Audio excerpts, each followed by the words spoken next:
ಶುಂಠಿ ಬೆಳ್ಳುಳ್ಳಿ ಪೇಸ್ಟ್ ಮಾಡೋಕ್ಕೆ ಶುಂಠಿ ಇದೊಂದು ಚೆನ್ನಾಗಿ ವಾಶ್ ಮಾಡಿ ಸಿಪ್ಪೆ ಎಲ್ಲ ತೆಗ್ದು ತುರಿದು ಹಾಕ್ತೀನಿ ನಾನು.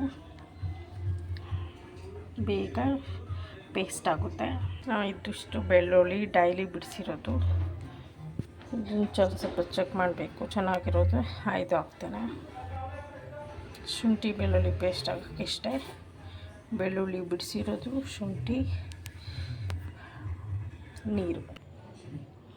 ಶುಂಠಿ ಕ್ಲೀನಾಗಿ ತೊಳೆದಿದ್ದೀನಿ. ಇವಾಗೆಲ್ಲ ಸಿಪ್ಪೆ ತಗೊಳ್ಳೋಣ. ನೋಡಿ, ಶುಂಠಿ ಎಲ್ಲ ತೊಳೆದು ಸಿಪ್ಪೆ ಎಲ್ಲ ಬಿಡಿಸಿದ್ದೀನಿ. ಬೆಳ್ಳುಳ್ಳಿ ರೆಡಿ ಇದೆ.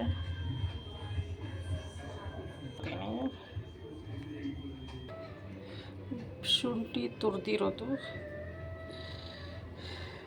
ನೋಡಿ. ಶುಂಠಿ ಬೆಳ್ಳುಳ್ಳಿ ಇವಾಗ ನೀರು ಹಾಕಿ ರುಬ್ತೀನಿ. ಪೇಸ್ಟ್ ರೆಡಿ ಆಗುತ್ತೆ. ಇವಾಗ ಪೇಸ್ಟ್ ರೆಡಿ ಇದೆ. ಖಾನ ನೋಡಿ, ಶುಂಠಿ ಬೆಳ್ಳುಳ್ಳಿ ಪೇಸ್ಟ್ ರೆಡಿ ಆಗಿದೆ. ಇದು ಒಂದು ಬಾಕ್ಸ್ಗೆ ಹಾಕಿ ಫ್ರಿಜ್ಜಲ್ಲಿ ಇಟ್ಬಿಟ್ರೆ ಒಂದು 10 days ಬರುತ್ತೆ.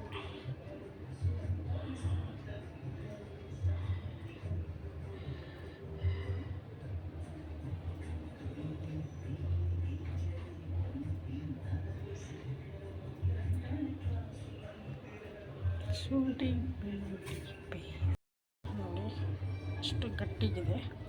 ಥರ ಸ್ವಲ್ಪ ನೀರು ಹಾಕಿ ರುಬ್ಕೊಂಡ್ರೆ ಪೇಸ್ಟ್ ಆಗುತ್ತೆ. ಶುಂಠಿ ಬೆಳ್ಳುಳ್ಳಿ ಪೇಸ್ಟ್ ರೆಡಿಯಾಗಿದೆ. ಇದು ಫ್ರಿಜ್ಜಲ್ಲಿಟ್ಟರೆ ಒಂದು 10 days 15 days ಬರುತ್ತೆ. ಈ ವಿಡಿಯೋ ನಿಮಗೆ ಇಷ್ಟ ಆದರೆ ಲೈಕ್ ಮಾಡಿ, ಶೇರ್ ಮಾಡಿ, ಸಬ್ಸ್ಕ್ರೈಬ್ ಮಾಡಿ. Thank you.